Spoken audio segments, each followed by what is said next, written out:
કે ઝાડ બાળવાથી હું ભસ્મ થઈ જઈશ.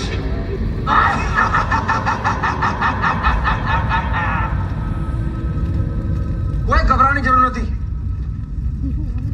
હું વાત કરું છું.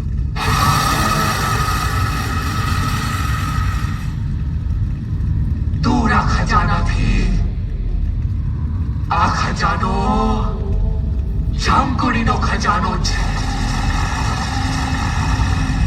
ન જ જોતો તારો આ ખજાનો.